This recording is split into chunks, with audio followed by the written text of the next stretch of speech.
কোনো এক সময় এক জঙ্গলে পশু পাখিরা একসাথে মিলেমিশে থাকতো। সেই জঙ্গলে একটা কালো কাক ছিল। সে ছাড়া সে বনে কোনো কাক ছিল না। সেখানে একটা হরিণও ছিল। সে কাকের সাথে খুব ঝগড়া করত।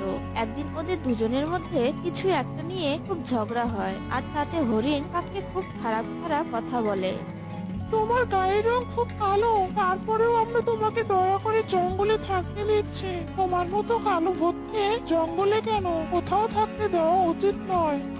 আমি কি সত্যি সত্যি কালো ভূত? আমি কি দেখতে খুব খুঁজছি? তাহলে আমার এখানে থাকাটাই উচিত নয়। আমি যেহেতু সবার থেকে আলাদা, তাহলে আমার উচিত এই জঙ্গল থেকে চলে যেতে হবে।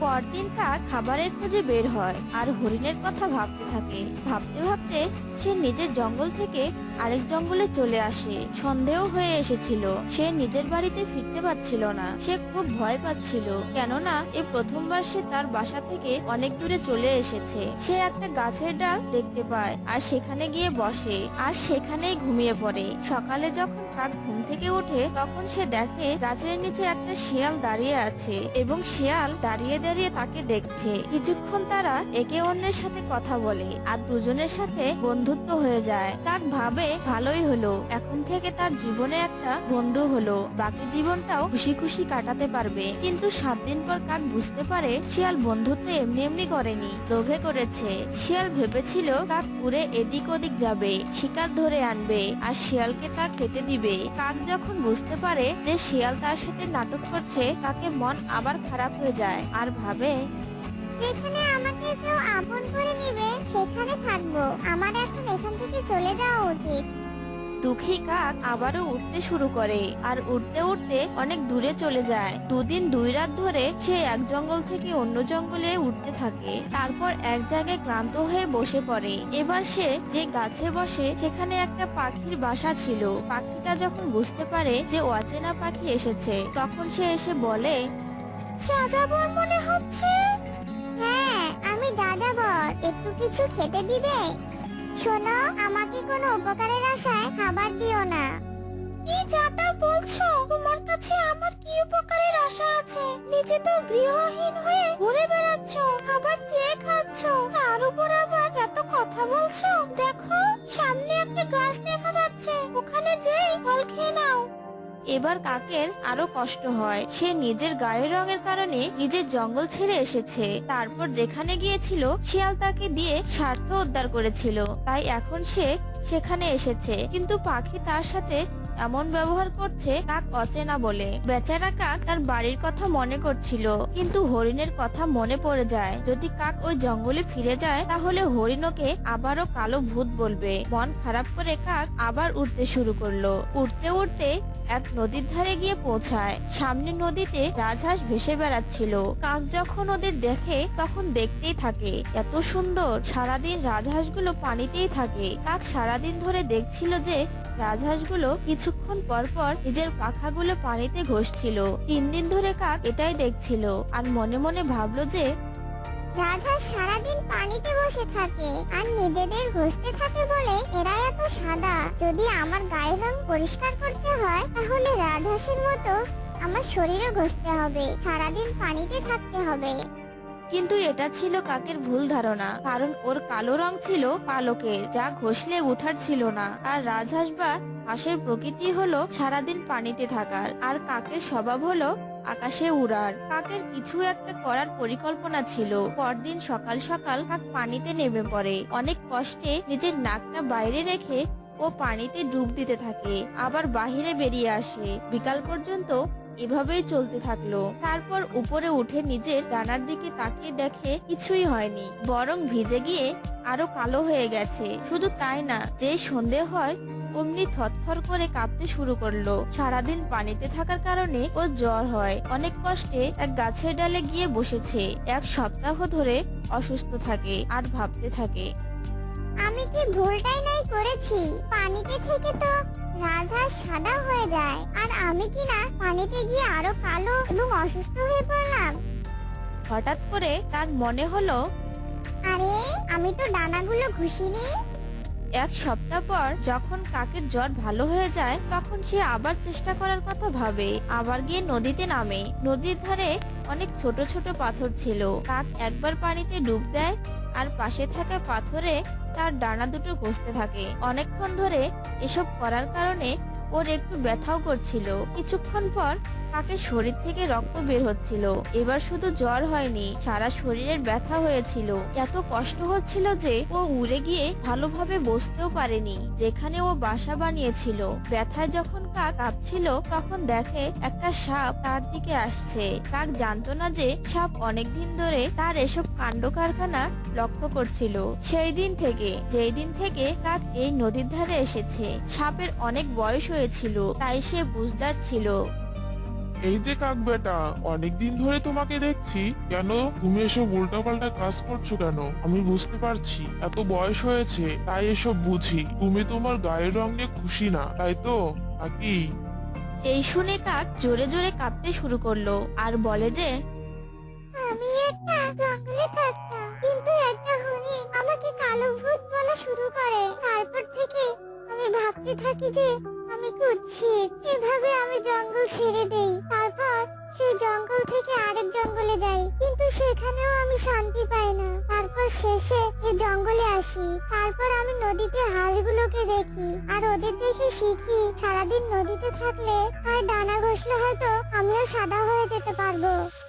যদি জীবনে সুখী হতে চাও তাহলে নিজের উপর বিশ্বাস রাখো। যদি লোকের কথায় নিজের জীবন বদলানোর চেষ্টা করো তাহলে কখনো সুখী হতে পারবে না।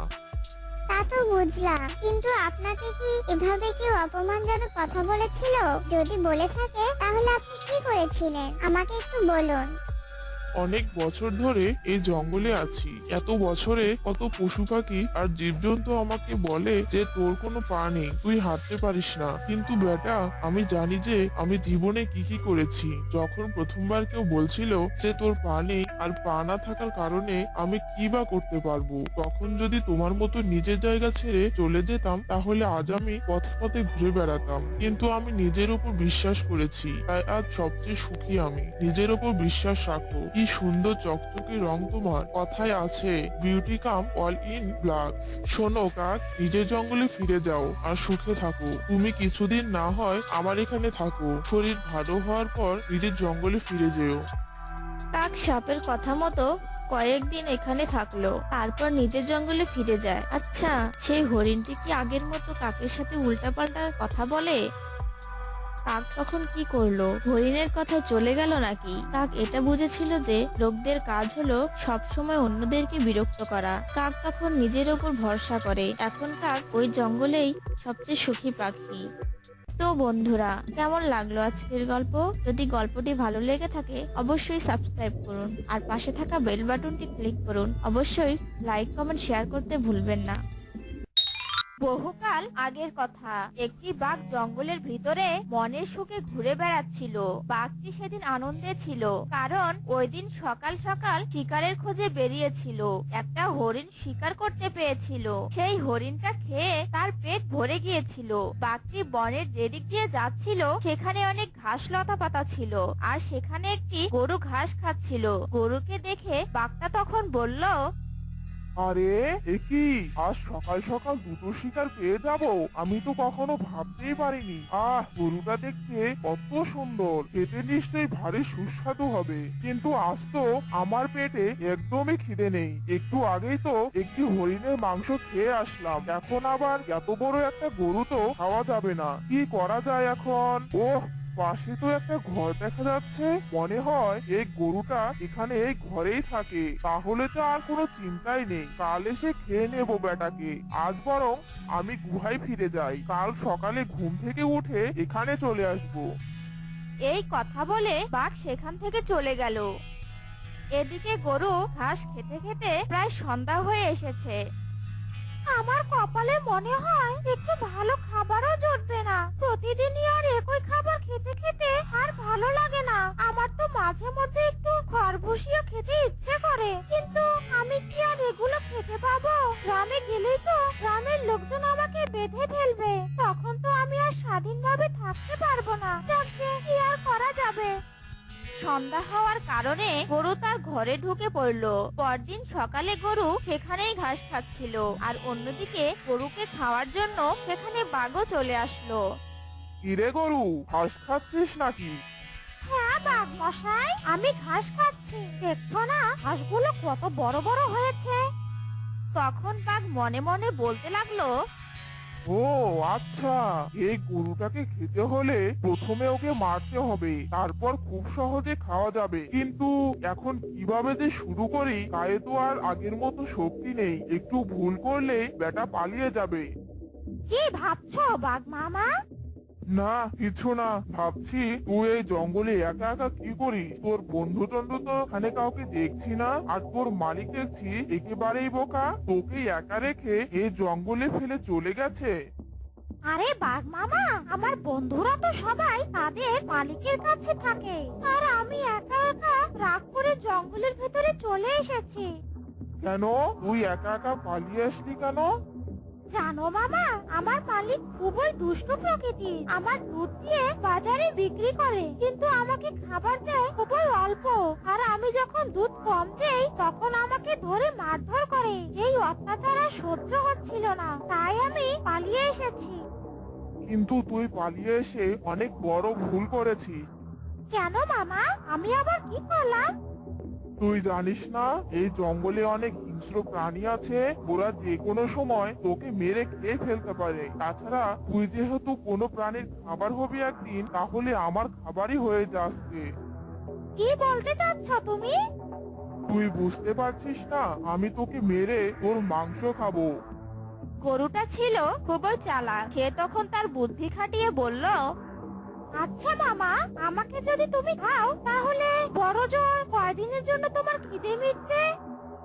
এই ধর 2 থেকে 3 দিন মাংস আমি পেট করে খেতে পারবো। আরে মামা, তুমি যদি একটু মাথা খাটাও তাহলে 2-3 দিনের খাবারকেই 1 মাস পর্যন্ত খেতে পারবে। কি বলি এসব? তুই পাগল হয়ে গেছিস নাকি? তোর কি মাথা ঠিক আছে? আরে বাঘ মামা, তুমি আগে আমার একটা কথা তো শোনো। তোমাকে গ্রামের লোকেরা অনেক ভয় পায়, কারণ তুমি একটা হিংস্র প্রাণী, আর আমি হলাম গৃহপালিত পশু। আমাকে গ্রামবাসীরা দেখলেই বেঁধে রাখবে। আমি যেহেতু গ্রামের ভিতরে ঢুকতে পারবো না, তাই তুমি গ্রামের ভেতরে ঢুকে মানুষের বাড়ি থেকে খড়ভুসি নিয়ে আসবে। আর সেই খড়ভুসি খেয়ে আমি অনেক মোটা তাজা হব, শরীরে অনেক মাংস হবে। তখন তুমি আমাকে মেরে 1 মাস ধরে খেতে পারবে।